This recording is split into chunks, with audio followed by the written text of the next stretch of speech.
Hi, everybody. Welcome to the Billy Wilder Theater. I'm Claudia Bester. I'm the Director of Public Programs here at the Hammer Museum, and it's my great pleasure to welcome you all to tonight's Hammer Forum. The Hammer Forum is a series of discussions about current social and political issues, and it's made possible with the support of the Rosenblum Family Foundation.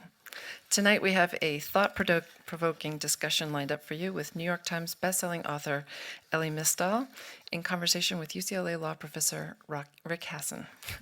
Rock Hudson, Rick Hasen. There's a similarity there, you'll see. He's very handsome. Following his 2022 best-selling book, Allow Me to Retort, A Black Guy's Guide to the Constitution, Mystal is here to discuss his provocative new book, Bad Law, 10 Popular Laws That Are Ruining America, in which he seeks to expose the legal foundations that perpetuate inequality and injustice in America today. Mystal is a former litigator with a law degree as well as a bachelor's from Harvard, and he's the legal analyst and justice correspondent for the magazine The Nation, where he writes about the courts and the criminal justice system. He's legal editor of the More Perfect podcast for Radiolab, which discusses the Supreme Court, and a frequent guest on MSNBC and Sirius XM. Mystal is joined tonight by Rick Hasen, who is an internationally recognized expert in election law and also writes in areas of legislation and statutory interpretation, remedies, and torts. After the discussion, we're excited to open the floor for Q&A, and that will be followed by a book signing with Elie Mystal in the theater lobby, where we'll also have light refreshments available. Reminder to please silence your cell phones, and now please join me in giving a very warm welcome to Elie Mystal and Rick Hasen.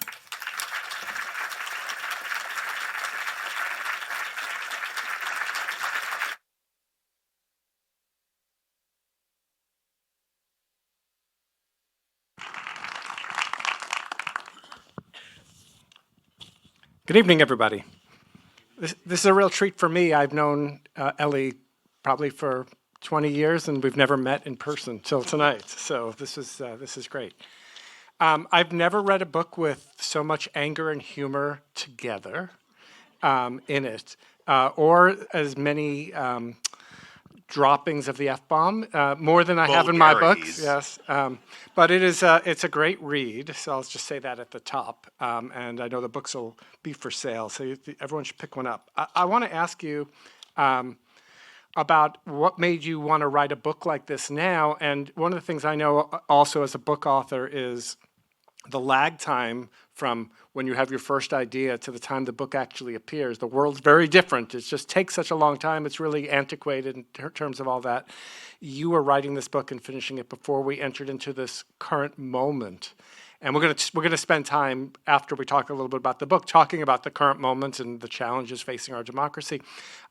What led you to write this book, and do you feel like it resonates now with all the changes that are going on in the United States? Yes, well, first of all, thank you so much for having me. Thank you so much for doing this, Professor Hasen. I really appreciate it. It's great to be here. And thank you all for coming. So the behind the curtain sausage making factory of this book is that I have this draft locked before the first Joe Biden debate, all right? So while I'm writing this book, I'm not under any illusions that things are going well, right? And after the first debate, I had this moment because the text was locked, but the release date wasn't, right? And so I did have this moment of like, we could just pull the plug. We just not do this right now because it's clearly not. It doesn't look like it's going our way. But I, stuck my courage to the sticking place, and my thought was this: if Biden lost, which it looked like he was going to, then this would be my first attempt, my first draft at Project 2029, right? If you think about it, Republicans did not start writing Project 2025 in 2025, right? They actually started writing that in 2021 when they had just lost the presidency, didn't have the Senate, didn't have the House, had failed a coup, and for the moment looked to be national pariahs for trying to attack the Capitol and fail. And it was then where they're like, dudes, we got to write Project 2025 because sometime we're going to be back in power soon, and we have to be ready for it, right? Like that's how Republicans thought, right? Project 2025 came off of Project 2020. Project 2021, which is what they wrote, thinking that Trump was going to have a second term the first time, right? These people, when they don't take, and it's something that I think liberals don't really get about the Republican Party. Republicans never take a loss as a defeat, right? They never retreat. They just reload. And that is the Republican mentality, right? That any setback is temporary. We will come out on top eventually, right? The Democratic mentality is often, oh no, nobody likes this. Won't, won't. I lost my tail again, right? And so my book is part of the reason why I thought it would still be relevant even in the eventuality of a Biden loss or eventually a Harris loss, was these are things that we could do if we're ever allowed to have power again, and we're going to talk about whether or not Democrats are ever going to be allowed to have power again. So we can have, and this at a time when we have no power, we don't control any political branch of government. This is actually the best time to start thinking big. And this is actually the best time to start rallying people towards perhaps bigger, perhaps more expansive goals. And so I thought the book would be relevant regardless. The one thing that I didn't see is that I mention the actual president of the United States, Elon Musk, like 2 or 3 times in the book. I didn't fully understand just how much power he would have in a second Trump administration. And so if I had to do it again, I might have found a way to either put a chapter in kind of about him or kind of show in the laws that I was talking about other ways that outside billionaire pressure could make things even worse. So I might have kind of integrated him into my narrative a little bit more, but like that's the only thing that I would, and you know, nobody expects the Spanish Inquisition. Like how could one know? So your book is not what, you know, many people who are writing about what's wrong with law in America today are writing books about what's wrong with the Constitution. And I know that I think you've all gotten copies of the Constitution with you tonight. You already did that. This project's a little different in terms of the laws you focus on, in part because they're easier to change. And in the case of one of the laws, the Hyde Amendment, it actually has to be reapproved. So maybe just before we get into all the specifics, like how hard would it be to change the 10 bad laws that or 10 plus bad laws that you identify in the book? Everything can be done by simple legislation. Everything can be done with a bill passed in the House, passed in the Senate. I think a lot of times you need to get rid of the filibuster to do it, and signed by the president. Or they can be passed at the state and local level. I don't just focus on federal laws because part of what I want it to do is to remind people that there are things happening in their own communities at the state and local level that are also terrible, that could also be changed in off-year elections. I didn't just want to write a every 4-year kind of look at this thing. So I wanted to give people some action items for state and local government, and all of that can be changed by simple legislation. You know, one of the big problems with the book, obviously, is scoping, right? Because there are many bad laws, and I have not read them all. I don't have that kind of, I have kids, I don't have that kind of time. And so trying to figure out which laws to focus on was the first kind of real hurdle with the book. And what I tried to do was look at laws that we could just repeal. Not laws that needed to be reformed, not laws that needed to be updated for our modern age, laws that we could just get rid of and have things be better tomorrow, right? So like one example that I've been using is take like the Anti-Drug Abuse Act. I talk about it in the book. I think it's a terrible law. I think our drug laws are terrible and provably racist. But I'm not going to say we should repeal all drug laws, right? Because I don't work for the Sackler family, right? I'm not Nino Brown, right? So we have to have some drug laws, right? The ones that we have and how we're going to do it, you know, we can talk about that. But the Anti-Drug Abuse Act is an example of a law that needs to be reformed. I tried to focus on laws that we could just be rid of. I'm going to want to come back later when we talk about what's going on now in the future. And I should say we'll also take some of your questions in the audience. I want to come back to this question. If you really want to get rid of the filibuster, you're ready to do it today. But let's turn to some of the issues in the book. And as somebody who focuses attention on voting and elections, I was very happy to see that you start and end the book talking about voting. You talk about both voter registration and you talk about something that I think people talk about a lot less, which is the size of the House of Representatives. So what's your critique here?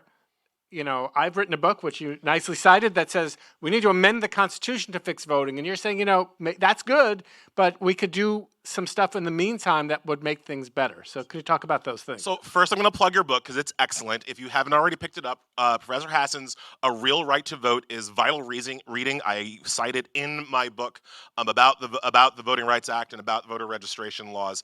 And what the professor does is that he reminds people, if you pull out your pocket constitutions, you'll see that nowhere does it say that you have a right to vote.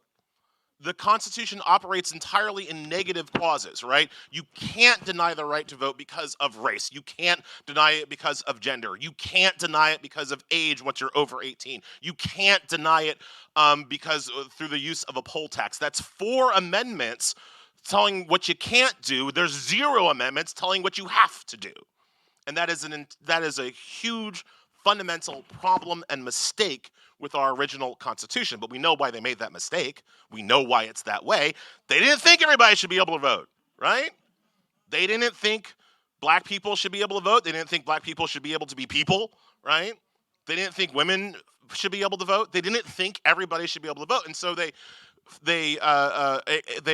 designed their concept of voting rights not from the top down, not from a national perspective that would diffuse down to the states. They thought of it from the bottom up, right? Each state should decide who should be eligible to vote and when and how and where. And obviously, it's a thing for slavery. It's obviously a way for Georgia to be like, I know who shouldn't vote, right? But doing it that way has left us with this dearth of actual voting rights in the country. And so that's why in this book, I argue that one of the things that we can do in the meantime, while we're waiting for the constitutional amendment to give us a real right to vote that we absolutely need, one of the things that we can do is to get rid of voter registration laws. Voter eligibility requirements, we probably still need, right? Yeah, because look, we might disagree on what those eligibility requirements should be, right? You might say you have to be 18 to vote. I might say you have to be 16 to vote, but I'm not going to say you have to be 8, right? Because I have an 8-year-old, right? I don't want Steve from Minecraft being the president. Like, I think that's probably not a great idea, which is what would happen if 12-year-olds and 8-year-olds and whatever got to vote, right? So we're going to have an eligibility requirement. But once you meet that requirement, why in the hell should you have to pre-register? Why in the hell should you have to get through another hoop in order to exercise your franchise? And the reason why we have registration at all is to suppress the vote. So to go back to my first book for a second, the first book was really about how I believe the Constitution was being poorly interpreted by Republican and conservative justices, right? This book is about how there are laws that are working exactly as they were intended to work. And the intention was racism. The intention was bigotry. The intention was sexism. But these laws are doing just fine to accomplish their goals. And I don't ask you to just take my word for it. I try, to the extent that I can, to go back to the original sources and just look at what these people said they were going to do when they were passing these laws. And usually, they were pretty explicit. So when you talk about the very first idea of a voter pre-registration law in Massachusetts in 1800, John Adams, played by Paul Giamatti in my mind, is literally saying, well, we have to have some voter registration requirements because otherwise, what's next? Women voting? What could be worse than that? Next, you'll be saying dogs can vote, is like his actual letters, right? So these people were not hiding the ball about why they wanted some of these laws passed. And from my perspective, that's a great reason to get rid of them, because these people accomplished their goals, and their goals were usually trashy. I don't know if you want to say a second about expanding the House of Representatives. Oh, sorry. That was the actual question. Yes. That was half of the question. Right now, our House of Representatives is locked at 435 members, right? And people know every time we have a census, some states gain, some states lose. We throw Congress people around based on where the population is going in that decennial census. Do you know that that's not how we always used to do it? We used to just expand the number of representatives in the House as the population grew, so that we would still have a relative sense of representation that was the same as it was 10 years before that, and 10 years before that, and 10 years before that. If we had the same level of representation in terms of per capita representation, one congressman per X thousands of people, if we had the same level of representation today as we had in 1787, Congress would be something like 1,500 people, right? Our current democracy is the least representative democracy of any major nation if you look at per capita representation. So like literally our one congressman represents more people in this country than anywhere else in the world. Our closest competitor, one congressman represents about 750,000, 776,000 people. Our next closest competitor is Japan, where one member of their lowest house, which I cannot pronounce because it wasn't in the Mario Kart version that I played, but their lowest house represents about 500,000 Japanese citizens. Right? Mexico, about 500,000. Britain, small ass island, it's like one for every 300,000. We, 767,000 people per one representative. We could change that. There's nothing in the Constitution that limits Congress to 435 people. We'll find enough chairs, right? We'll do what we always do with resources. We'll steal them from some other country and bring them here. We can find the resources for enough chairs. So what I suggest in the book is something that scholars call the Wyoming rule, right? That most people know, every state gets at least one congressperson, no matter how small that state is by population, right? Wyoming has about 570,000 people and they get one congressperson, right? So every congressperson should represent what the one congressperson in Wyoming represents, right? That makes some basic mathematical sense, right? So instead of 760,000 people, every one congressperson should represent roughly the population of Wyoming. If you did that, we'd have a Congress that was around 738 people. Boom. You would add hundreds of Congress people. I think it's actually, no, you would add 128 Congress people immediately if you just made that one change. Now, flooding Congress with more people doesn't just lead to better representation for the people. Think about how much that changes coalition building in the current Congress. Think about how a person like Mike Johnson could not be elected president of the Rose Bowl parade if you had 138 more Congress people representing smaller and smaller and more distinct interests, right? Think about what that does to the Electoral College. Most people do not like the Electoral College. Most people feel like we should probably have something close to a popular election, but me and Professor Hasen are going to tell you, you cannot change the Electoral College without a constitutional amendment. That is hard-coded into our system. I actually don't know what you think about the National Voter Compact thing. We can talk about that, but like I kind of like, it might work, but I don't want to fly in it, right? It's like putting duct tape on the plane as it's in the air. I'm not sure. But if you add a bunch of Congress people, think about how you've completely changed the electoral math in the Electoral College.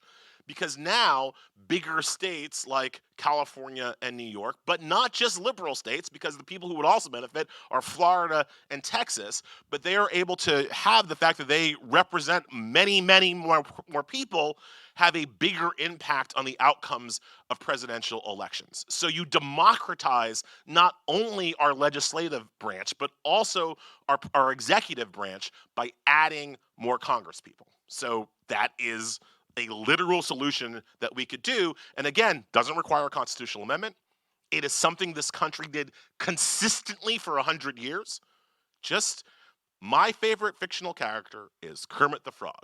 And Kermit the Frog in Muppets Take Manhattan says, what we need for this show is more dogs and cats and bears and chickens and things. And that's what we need in this country too. We just need more of us participating in the decisions that affect us would fix most of our problems.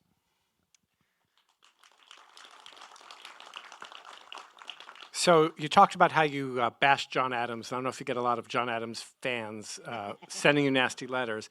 But you also bash Bill Clinton, Al Gore, and Joe Biden a fair amount when it comes to criminal justice. And I don't know if you want to talk about the Armed Career Criminal Act, which is something that I don't think is a term that rolls off people's lips, but is actually has a huge effect on who's in our prisons, and or maybe just more generally, what is it that Democrats did, especially in the 1990s, that kind of laid the groundwork for the carceral state that we have today? Yeah, I got a lot of smoke for Democrats in my book. The book is called 10 Popular Laws That Are Ruining America. And part of my definition of popular was that all of the laws in the book enjoyed broad bipartisan support at the time they were passed. And that is an indictment to me of the Democratic Party. Because my process is usually like, you show me something bad, I'm like, bring me the Republican. Bring me the mustache-twirling Republican behind the curtain. I will tell you why everything is bad. And to be fair, every single law, there's a mustache-twirling Republican behind the curtain doing evil. That always happens, right? But for the laws in this book, what I consistently found as I was doing the research into them, I kept seeing Democrats. I kept seeing Democrats join the bill, sponsor the bill, get the bill over the line. Even if it wasn't their bill, they provided the key votes to get the bill over the line, which is exactly what happened in the 1994 crime bill. Now you'll hear people, especially black Congress people, be like, oh, the 1994 crime bill, worst thing ever, started the carceral state. Well, Congressional Black Caucus, why in the hell did you vote for it? Because the CBC, the Congressional Black Caucus, provided the critical votes to get Bill Clinton's super predator 1994 crime bill over the line. CBC doesn't want you to remember that, but they did. So the Armed Career Criminals Act is actually the proto-1994 crime bill. It is the thing that started us on the direction of being the most carceral state in the world, right? And so while everybody wants to just blame Clinton and his neoliberalism triangulation of bullshit for that bill, it starts not in 1994, but it starts in 1984 with the passage of this bill under Ronald Reagan, but again, with the help of Democrats, with the help of Ted Kennedy, with the help of Al Gore, who was a huge proponent of the 1984 Armed Career Criminals Act. And the thing that act did, that every horrible crime bill has built on since, is that it introduced the concept of mandatory minimum sentences, right? So the 3 strikes and you're out. When you commit your 3rd crime, instead of punishing you for the crime you committed, we're going to punish you for the fact that you did other crimes too. And now we're going to give you a mandatory sentence. We're going to take the discretion out of the hands of judges, and we're going to impose a mandatory minimum sentence, in this case, of 15 years for often low-level crimes simply because it's your 3rd strike. Honestly, from a perspective of justice and fairness, if I have to choose between mandatory minimums and trial by combat, I'm going to say trial by combat isn't worse. So you do have something in common with Rudy Giuliani. Yes. I would rather fight my way out of the criminal justice system than have to actually deal with mandatory minimums. That's how bad mandatory minimums are. And everything we've done since 1984, instead of getting rid of mandatory minimums, it's added what the scholars will call predicate offenses, things that count towards your 3rd strike. And so, as I mentioned, the 1986 Anti-Drug Abuse Act. So in 1984, it's only for the worst of the worst criminals. Those are the only people who were getting mandatory minimums. But by 1986, now possession of drugs counts as one of your strikes. And so you have a situation where somebody had some crack cocaine on them once, and then stole a car, and then robbed a house. And when you rob the house, that's your 3rd strike. Boom, you're in jail for 15 years. Scientifically, I can't emphasize how, again, I think the word is stupid this is, because it's based on this theory called incapacitation. As you know, the science is pretty much in on this. Most people will commit most of their crimes between the ages of 20 and 35. That's your prime crime committing years, apparently. Okay. I didn't know. I was playing video games. But that's when you're supposed to commit most of your crimes, right? So the theory behind 15-year mandatory minimums is that you take people out of the mix, you put people in jail during their prime crime-committing years, which would make sense if people were getting their 3rd strikes at 20. But they're not. Or if they are, they're a really bad criminal, right? most people who are only getting to their third strikes when they're already in their 30s. So we're taking people scientifically that we know are about to age out into sitting on their stoop and saying, "But in my day, we knew how to jack a car. These kids today don't know nothing about jacking no cars," right? We're taking that guy and we're putting him in jail for 15 years. As opposed to actually incapacitating the 20-year-old just starting out on their crime committing career. So just from a level of statistics, it's dumb, to say nothing of the damage and pain that it causes throughout communities that are over-policed and underrepresented. Would you say things have improved with the First Step Act? And, now we only have, I think you say in your book, an 18-to-1 crack to powder cocaine disparity in terms of sentencing? 28-to-1. You know a law is crap when they're calling it for this is just the first step. This is the pre-law. Like, you know that you're not really putting your back into it. Professor Hasen just mentioned, we changed the crack cocaine disparity is one of the most obviously racist things in our laws, and the First Step Act changed that, but not to make crack and powder cocaine the same. That would be rational. No. It's still, you still get in more trouble for this. You still get in trouble for having less crack than you do for cocaine for absolutely no reason. But we made it a little bit better. Just first steps. We're just doing the first step. Has it gotten better? I mean, you do have to, and I'm being flip, but especially when you deal with Democrats, they need praise, right? And you need to be like, okay, good job, Chuck. Thank you for doing the first step, and thank you for moving forward. So I'm not going to say that wasn't good. It was good. It was better.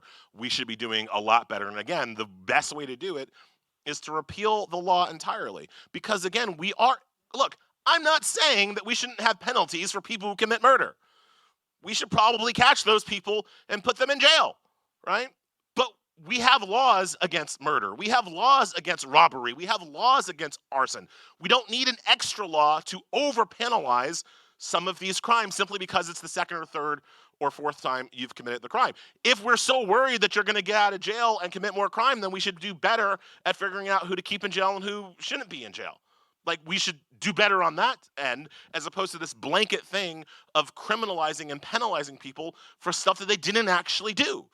Just because, we're not precogs, right? We're not in a Tom Cruise movie. We don't know what somebody's going to do in the future, so the best we can do is to punish them for what they actually did in the present.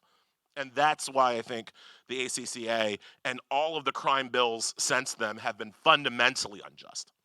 I want to turn to a couple of the gun issues in your book, but before I do, I was really struck by, in your discussion of how these mandatory minimums and other federal laws that constrain judges actually empower prosecutors.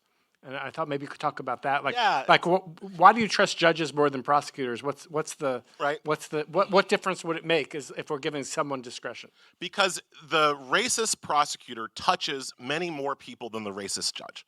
So I'm not a fan of judges. I think judges are racist all the time. I think judges make unfair, racially motivated, racially biased decisions. And certainly when it comes to sentencing, again, we have stats, we have science to know that judges are racially biased. But I'd rather deal with a racially biased judge than a racially biased prosecutor.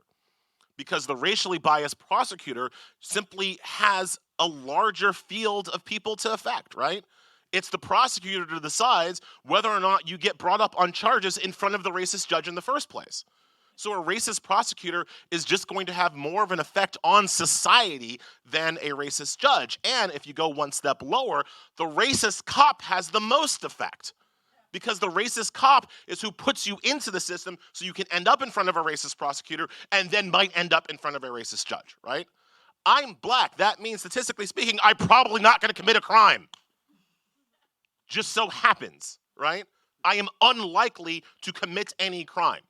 So my biggest problem becomes not the judge who, if the system is working correctly, I'll never frickin' see. My biggest problem is the cop who, with me not committing a crime, can still do something, say something, put me in a situation where I get into the system in the first place. And if I get into the system in the first place, then my next problem becomes the racist prosecutor who might take something that the cop said that may or may not be true, overcharge me, try to force me into a plea deal, threaten my friend, whatever they're going to do.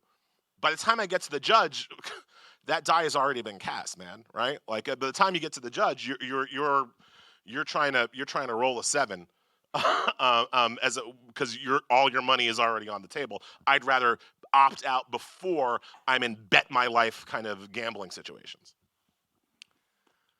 So you talk about guns in three different ways in the book. One is you praise tort lawyers, and as a torts professor, I was glad to see that in terms of laws that limit civil liability for gun manufacturers. You talk about stand your ground laws, and then you have a little interlude about the Second Amendment. I guess you couldn't help yourself from attacking the Constitution again. What are the problems we face in this country with guns, and what would you do about it? Yeah, so if you believe in the Republican interpretation of the Second Amendment, that we have a right to bear arms for the need of personal self-defense, and that means any yahoo with a gun can have it in their house and have it around their children, and if their children end up shooting up a school, well, nothing we can do about that because of the if that's what you believe about the Second Amendment, then you believe that the Constitution is a murder-suicide pact. So I think you have to be wrong. Either you have to be wrong, and that was my first book, or you're right, and this murder-suicide pact needs to be repealed and taken out of the Constitution. Pick, right? Either you're wrong or the Constitution is wrong, but they both can't be right, because it cannot be that we have no ability to protect our children from gun violence. That is the line that I am simply not willing to accept, right? And so that becomes the first problem with this country. We have problems in this country that no other nation have because of either because of our Second Amendment or because of the interpretation of our Second Amendment. And so to go into other chapters so I had to write about that, yes. So, but the other kind of focus that I have here is that we had lots of ways to get at the problems introduced by the Second Amendment if Republicans and conservatives would just let us, right? And one of those ways is tort litigation. And I know tort litigation is not sexy. I know it's not Rambo. Watch it. I know it doesn't feel impactful to people who are non-lawyers, but trust me, it's impactful, right? Tort litigation is why your car doesn't blow up like it's been made by Elon Musk, right? That's because of tort lawyers. And on the gun liability issue, the gun industry is the only industry in this country that has a liability shield that protects it from tort litigation when their products either are used effectively or used in crime. No other industry has this. And again, I always use the car analogy, right?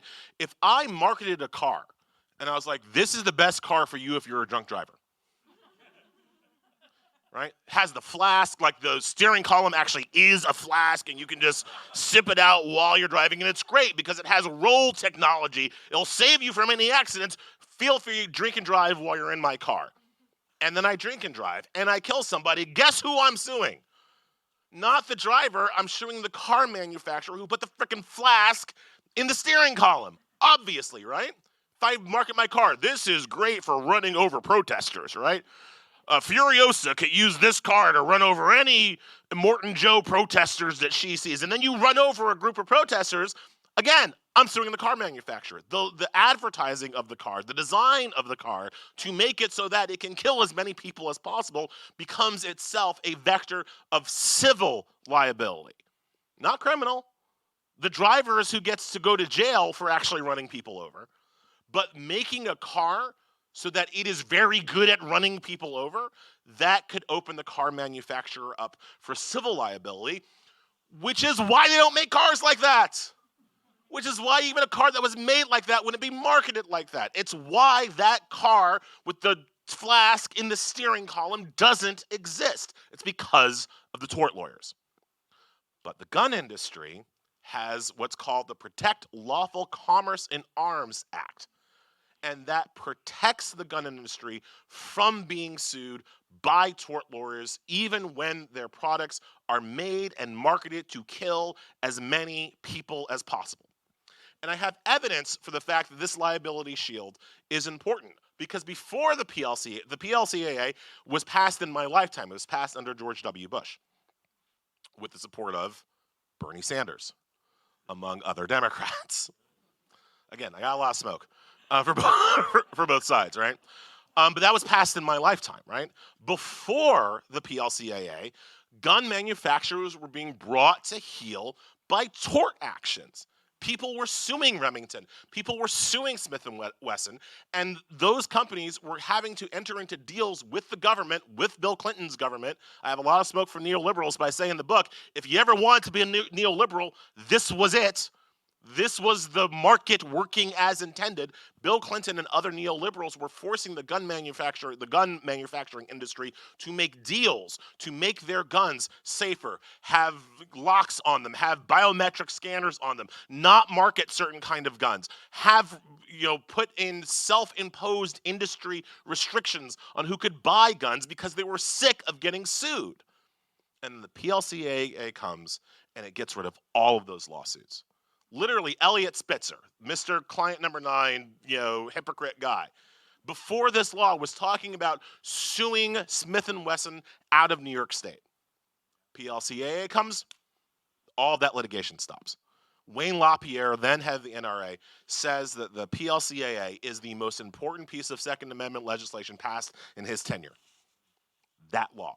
And all that law did was stop the normal litigation process from getting at gun manufacturers, and it's one of the reasons why we have an epidemic of mass shooting in this country. I want to turn to current events, but before I do, the other gun point that you raise is the stand your ground laws, and you call Florida's law probably the single worst law in America. So I don't want to pass up the chance to hear why you say that, and then we'll turn to what's happening today. Stand your ground is the most provably racist law we have. It's the law that we have the most statistical evidence for its racism, because what stand your ground does is allows white people to shoot black people who are annoying them.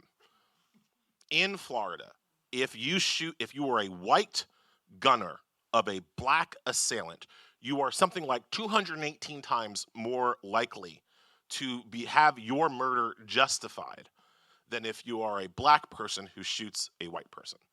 It is provably racist, right? Stand your ground, the way it functions, and people don't fully understand this, right? The way it functions is that if you claim stand your ground, if you shoot a black person to death, cops roll up, you say, I had to stand my ground, and the cop agrees with you, the government cannot charge you. I was just talking about the liability shield for gun manufacturers. It is a liability shield for murderers. They cannot be prosecuted if the state makes a determination that they had an ability to stand, a legal right to stand their ground. So you can't even get into a trial situation where you might be able to prove that this person didn't have to shoot that black guy to death just for the dispute over who's had the right to the parking spot at the Piggly Wiggly.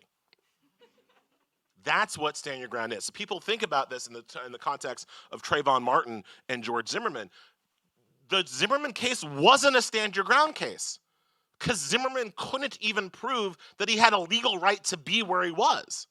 And so the Zimmerman case and the Martin case actually ended up being a kind of normal self-defense case. And it was just like, well, do we believe the dead black guy? Probably not. And so that's why Zimmerman got off. But that wasn't a stand your ground. Everybody thought that's the case that made everybody understand what the law was. But Zimmerman was not a stand your ground case. If Zimmerman had been able to prove that he was legally allowed to be there, there wouldn't have been a trial at all. That's stand your ground. And that's why it has to go. All right, well, you've cheered us up a lot, so I thought we would turn to the current political situation in the United States. And let me start with a softball question and ask you, do you think we're in a constitutional crisis? That is a softball, because yes, of course. Like, I feel like people keep waiting, like the New York Times is going to say, constitutional crisis starts Monday, right? Stock up on canned goods, it's coming, yeah. That's not how it works. That's not how it ever, at no point in history is that how it works. We are already in a rolling constitutional crisis because we were already in a situation where the president can act based on their whims and nobody can stop him. If somebody could stop him, Abrego Garcia would already be back here. If somebody could stop him, Abrego Garcia wouldn't have gotten rounded up in the first place. We are already in a situation where the president can act first and ask legal questions later. We're already in a situation where he doesn't feel the need to follow court orders, not just talking about Supreme Court orders, because the Supreme Court, among other people, want us to only care about the Supreme Court. But if you look at your constitutions, it does not say that the judicial power of the United States in Article 3 is vested in the Supreme Court and nobody else. It says that it's vested in the Supreme Court and whatever inferior courts Congress sees fit to make. Well, Congress has seen fit to make a number of inferior courts that Trump completely ignores. Completely ignores. That is the definition of a constitutional crisis. We have a constitutional check written into the thing that the executive branch is ignoring. Now, what people want to do about that constitutional crisis is actually the more difficult question, right? Because I just went through this whole thing of like, we're in a constitutional crisis, right? And what I'll get a lot is like, well, hopefully the courts can save us. And I'm like, did you not hear what I just freaking said? Right? The whole point of being in a constitutional crisis is that the courts do not have the power to restrain the crazy orange man who now rules us by his whims, or his shadow president, Elon Musk. Because as much as you want to, right now we're all focused on whether or not Trump will follow a Supreme Court order. We haven't even really started talking about whether or not Musk will follow a Supreme Court order, or who is going to enforce a Supreme Court order against Musk. Do we think Trump will? Right? Who thinks that, right? And can I have some of what you're smoking? If you think that. So what people want, so not only are we in a constitutional crisis, but then the question right on the heels of that is, what do we do about that? Because people like us, I'm sure many people, I'm very old, but I'm sure still many people have seen or at least aware of this 1999 movie called The Matrix.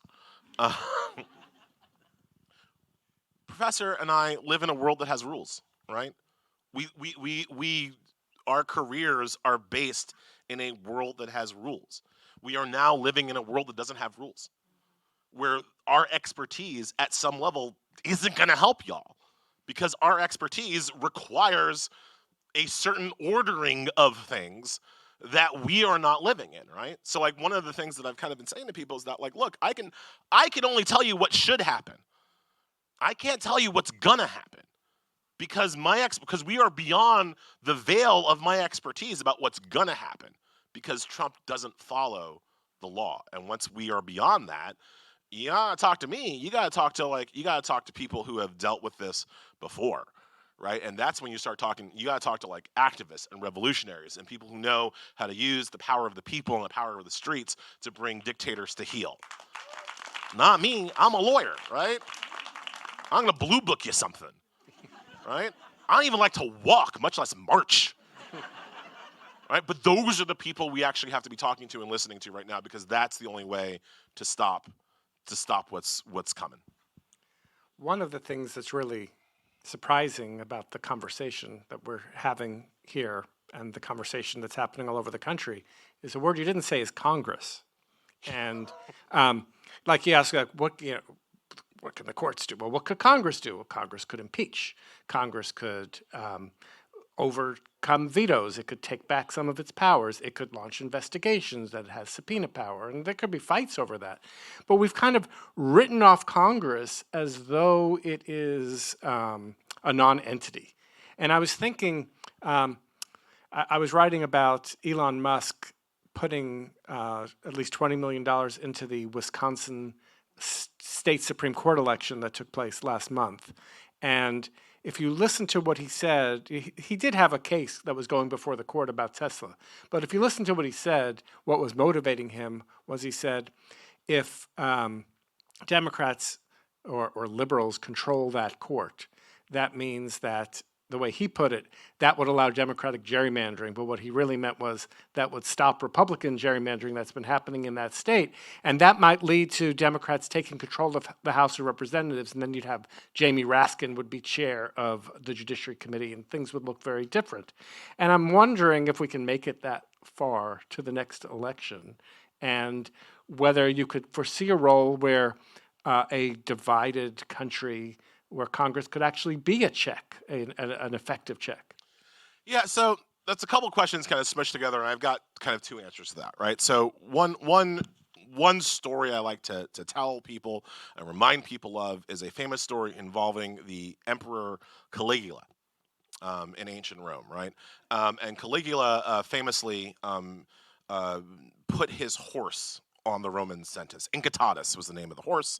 He puts the horse on the Roman Senate, and historians have always viewed that as Caligula was crazy. That's when the syphilis started to get to him, and right shows that he was in. But I've always been like, no, that shows how weak and pathetic the Roman Senate was. Caligula was trolling the Roman Senate at that point. He was saying that the Roman Senate used to be a powerful organization. Because remember, again, the ancient Roman New York Times never said, Republic dies today, now in dictatorship. No. Augustus, he was all like, we're still a republic. I'm just the first citizen. I'm the most equal, but we're still totally a republic, guys, right? And Tiberius and Caligula, they were still pretending to be leaders of a republican form of government, leaders, dictators for life in a republican form of government. They're still pretending to be a republican form of government, and they still had a Senate. But the Senate had so cowed itself that it was just there for show. It was just there for the prestige. It wasn't there to actually do anything. It didn't actually have any power to stop the emperor, and the emperor was reminding them of that by nominating his horse. As I look at the current Senate, the current Congress, I want to scream at these guys, like, are you just there for the parking spaces? Like, do you get really good tickets to the movies? Like, what the hell are you doing, right? And we know we have some representatives who take their job and take their role seriously, right? We've got AOC, we've got Jasmine Crockett, we've got generally women, right? Generally younger women who are just like, I did not just come here for the show. I came here to lead. But they are not backed up by the establishment in the Democratic Party. They're not backed up by the older people in the Democratic Party. And that's just focusing on the Democrats. Honestly, I don't know what the Republicans are doing.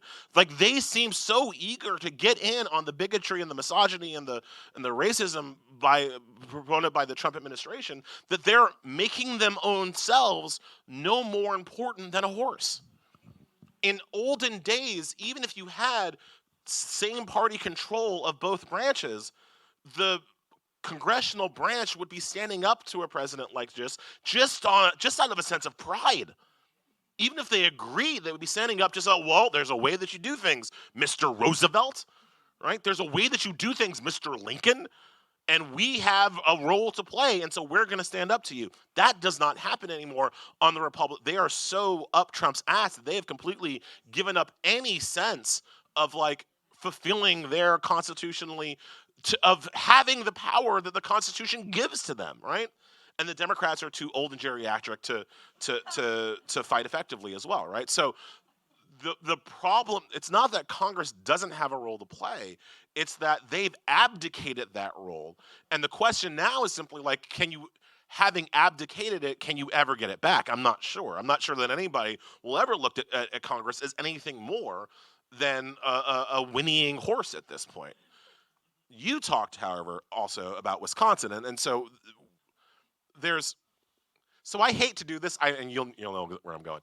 I hate to do this because I'm one of those people, like, I try to be intellectually consistent, but I can't help the fact that when Democrats are in power, I really hate federalism, and when Republicans are in power, I really like it.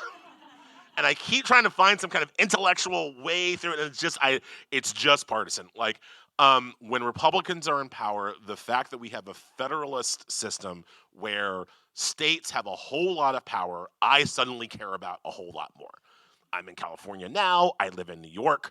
I'm happy to fly over everywhere else.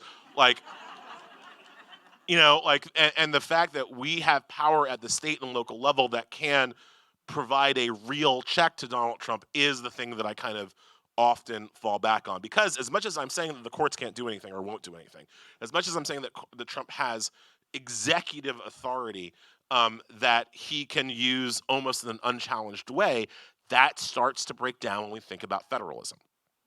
Right? So one of the things that I've been arguing is that I think the court is generally going to let Trump do whatever he wants to do as long as Trump has the physical power to do it, regardless of whether or not it's legal. But there are things that he doesn't have the physical power to do because he has to co-opt state governments to do it for him.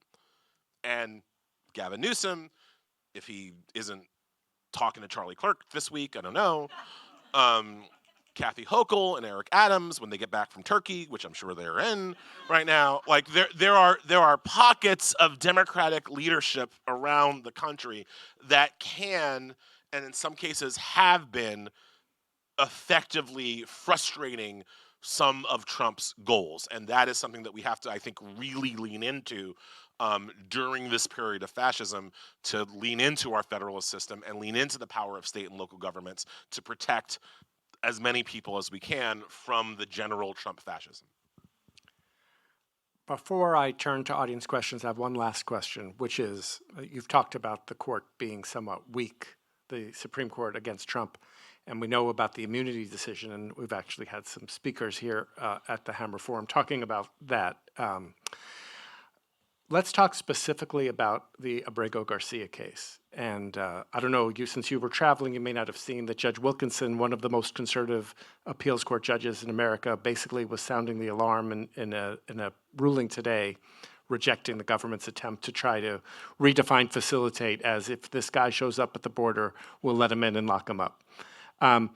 What do you see about the end game? The Supreme Court was unanimous in their earlier ruling. Where's this going? I saw the Wilkinson decision on the plane, and I was like, I didn't think I was drinking on this flight. What the? I must be saying that wrong. No, it was. I mean, as Rick said, like, she's one of the more conservative judges that you can find, and she was like, "This is bullshit." So, like, that was big. The problem is that Trump physically has, like, he has to go down and get him. Yes, and he's not. He's not. One of the ways that I've thought about this is think about it. Think about what happens next if he listens to them, right? You go to El Salvador, you bring Abrego Garcia back, and at some point very quickly after that, somebody sticks a microphone in that man's face. And what is he going to say? What is he going to say when he gets on CNN, or he gets in front of Oprah, or he goes on The View to talk about what just happened to him? What is he going to say? What is he going to tell people about that El Salvadorian torture concentration camp, prison, wherever the hell you want to call it, right? You think Trump's going to let him say that? You think Stephen Miller is going to let him say that? They have so much writing on that man never being able to tell his story that I just don't think they're going to get him. I just don't think they're going to go get him. And to follow the court order, they need to go get him now. Like, that's where we are, and I just don't think they will. And I think the end game is eventually Roberts will capitulate.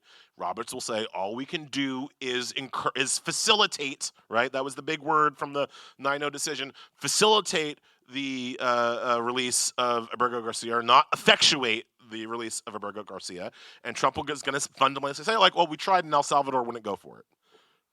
And Roberts will say, like, oh, we have to take your word that because, one of the things that, one of Roberts's big tricks is that he always likes to take Trump at face value. And he never likes to look at anything else that Trump says that proves that he's lying, right? So if you say, well, if Trump says this in court, and you're like, well, he clearly doesn't believe that. He literally wrote on Twitter, I am lying to you right now, John Roberts. He's like, that's Twitter. That doesn't count. In court, he said this. Like, Roberts always likes to pretend that Trump is telling him the truth. And when Trump or his people say in court, we tried our best, we couldn't get him released, Roberts is going to say, okay. Because I don't think that Trump is actually going to go down and effectuate his release. Yeah, my expectation is that he will get back to the United States. You think they're going to make him? And then they'll put him in preventive detention and so not let him quiet. speak. Yeah. We'll see. We'll see. But you agree with it, like, they can't let him speak. I think like he is at this point one of the most dangerous people to their entire administration. They're not going to let. Well, they should have gamed it out. All right, let's open it up to questions. I believe there are some people up there with microphones. We can't see any of you. We don't even know if there are people in the audience. So. Is it on? Hi, thank you so much for your work. One question I had was, if you reviewed any California state laws that maybe made the long list but weren't as egregious enough to put into your book. My felony murder chapter. I actually do talk a lot about California in my felony murder chapter, specifically because in California, most women who are in jail for murder are actually in jail for felony murder. And it's one of the reasons why felony murder is so unjust, because we have laws already that deal with people who literally aid and abet murdering, right? We're not talking, look, aiding and abetting, you should absolutely go to jail for that. And a great example of that is, I'm driving the car and my boy is in the shotgun seat and he leans out and he shoots Ricky from Boys in the Hood, right? Now, if you find who shot Ricky and I'm driving the car, you can also charge me with murder. That is not felony murder. That is me being an accomplice to murder, right? We also have laws that if I help you later, I've aided and abetted the murder. You can put me in jail for that. Felony murder happens when you're just there. When you didn't pull the trigger, you had no intention to pull the trigger, you had no intention for somebody to get shot, you were there committing a felony, you were doing a non-murdery felony, right? So you can be charged for that, but nobody ever forms the intent to murder, but somebody in your group, in your purview, goes off and kills somebody. And so the classic situation that a lot of women find themselves in who get charged with this is what the scholars would call a survival act. Your abusive partner says, drive that car while I go rob the bodega, or I'll beat your kids. What does she say? A lot of times she drives the freaking car. And the guy goes in and doesn't just rob the bodega, but he shoots the cashier and then comes back and gets in the car and she drives him away. Now, when they catch the guy, they charge him and her with murder. She gets charged with felony murder. That, to me, is unjust. It goes back to what I was saying about the ACCA. You should charge people for the crime they commit, not the crime that somebody else committed or they thought about committing. You should charge people for what they actually did. So that woman in that situation that I just talked about, she was an accomplice to robbery. Charge her for that. There's no need to charge her for murder that she had no part in, that she was probably doing as a survival act. But in California, most of the women who are in jail on a murder charge are in jail for felony murder. And that is something that we could just change tomorrow. Really quickly. And again, as with so many of these things, I didn't make it up. I looked at every other country. Every other Commonwealth country, that means we all get our laws from like the Magna Carta, William of Norman, and right?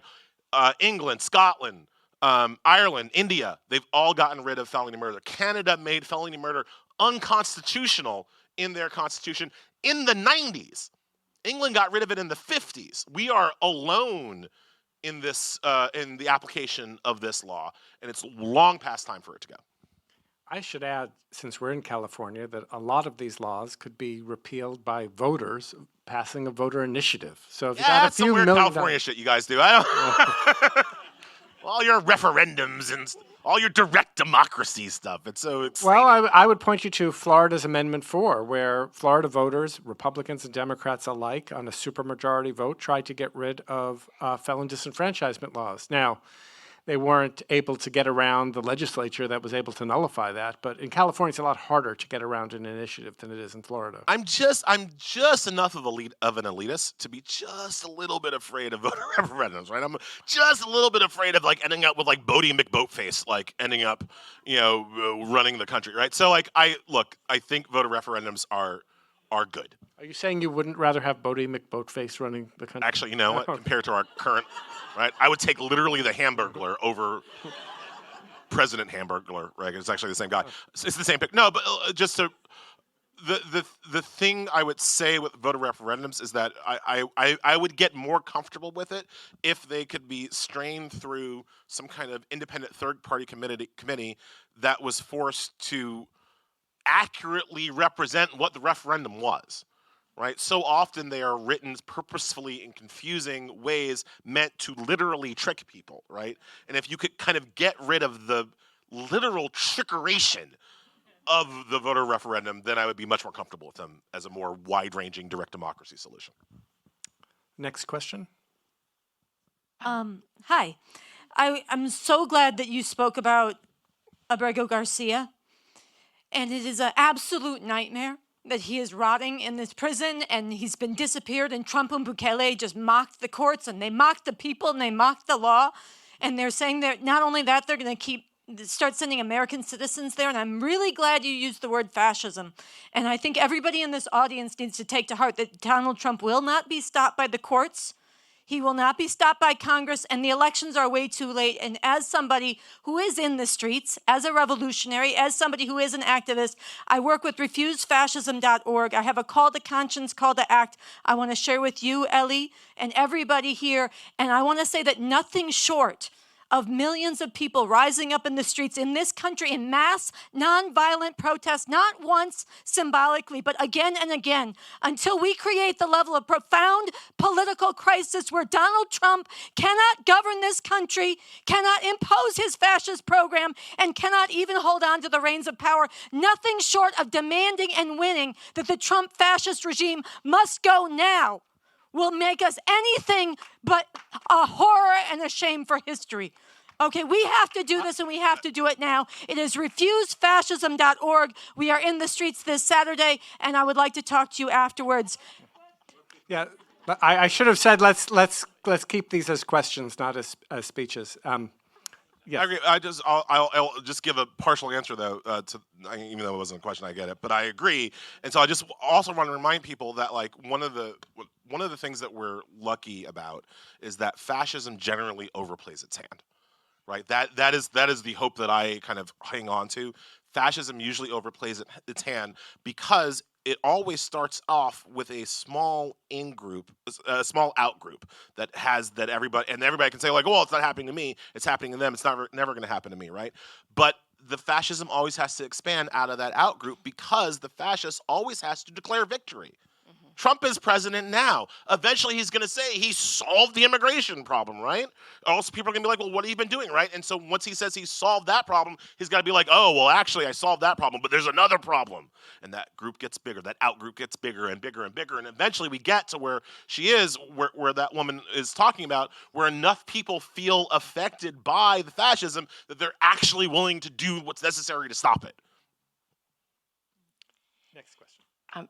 As a longtime observer of the Roberts Court, could you speak about, in light of the hostile fascist government takeover, thank you for that, where do you think there might be any red lines that this court might not cross? There's a lot coming down the pipe, right, in terms of birthright citizenship or the illegality of these tariffs, or you name it. There's a lot of stuff that's going to come their way.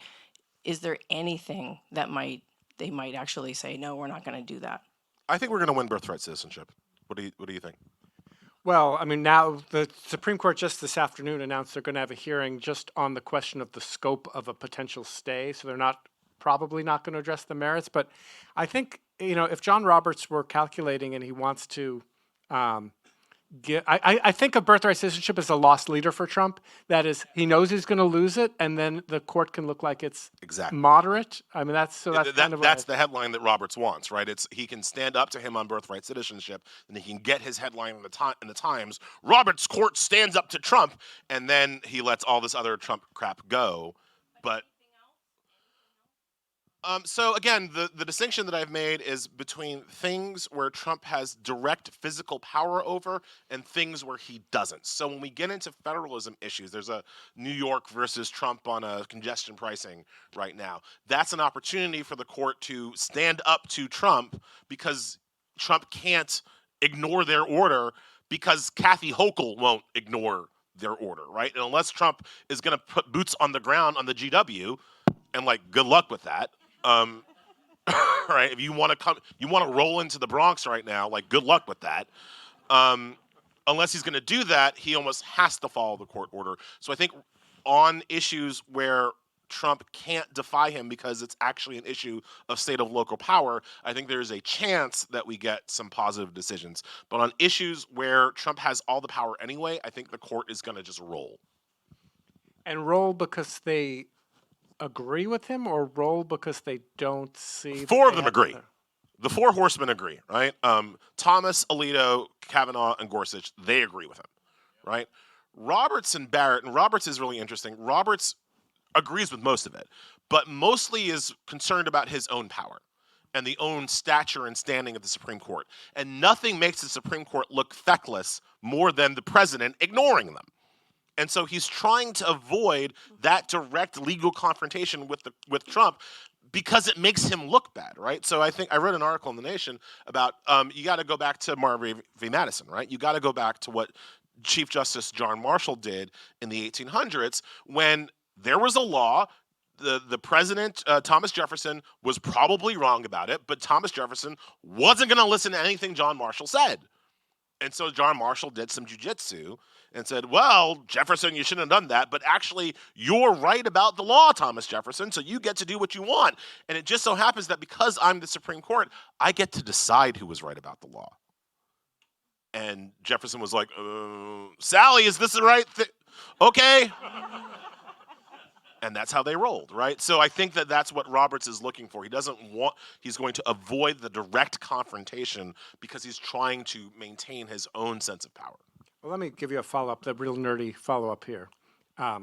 There's a doctrine I teach in my remedies course called the collateral bar rule. And basically what it means is that someone has to obey a court order under power of contempt, even if that court order turns out to be wrong.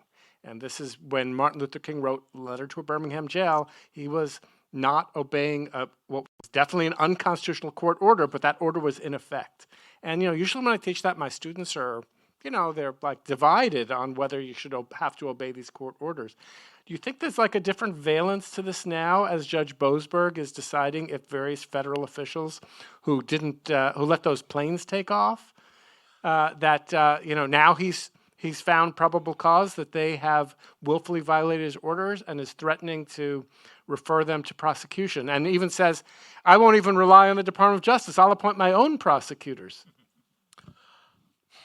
So you might have noticed that I'm black, and part of that means that that's always been true for my people. We always have to comply with the order, whether or not the order is lawful, reasonable, rational. Comply or we get shot to death. Comply or get shot to death. That's always been our reality. Part of what Trump is doing to white folks in this country is that he's showing white folks what it feels like to be a black folk right now, what it feels like to live in a system with a two-tier justice system where there's stuff that one white man can do, but the rest of y'all white folks can't do because you're not Trump. Right? Again, that's always been my reality. He's showing what that looks like to the rest of the country.